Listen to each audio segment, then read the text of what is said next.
Uhali gani mtazamaji, uhali gani msikilizaji, uhali gani mfuatiliaji wa michezo, lakini pia uhali gani mwamba unayependa kupata dondoo za michezo.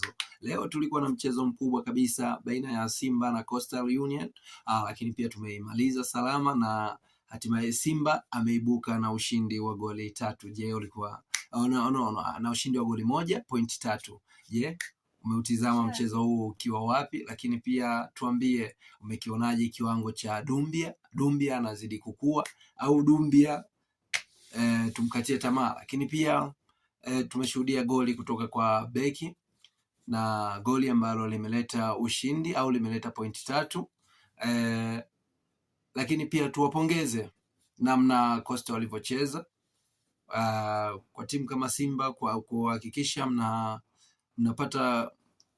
wanapata goli moja. Haikuwa kazi ndogo, kwa sababu wametoka kwenye mechi iliyopita. Tumeshuhudia mechi ya Coastal na Yanga, magoli yalikuwa ni mengi sana, yalikuwa ni magoli 4, nadhani 4-1, lakini mpaka leo kuja hapa goli moja.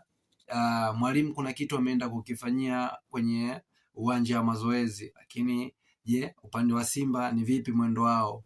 Ubingwa tunachukua au tuachie wale jamaa ambao wao wamezoea kunyakua, wazee wa kunyakua? Wakiona wanafanya vizuri na wanaangalia sababu ni nani, wanakuja wananyakua, wanaondoka na mchezaji wenu. Sasa tuzungumze hapa, ubingwa upo au ubingwa haupo? Sawa, vipi Dumbia, tumpe muda au anatupotezea muda?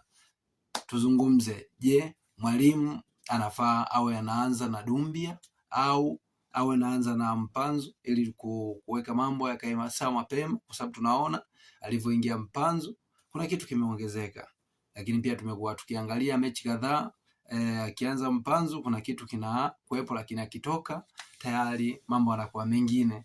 Lakini pia unaipongeza Simba ukiwa wapi kwa kukosa kadi nyekundu?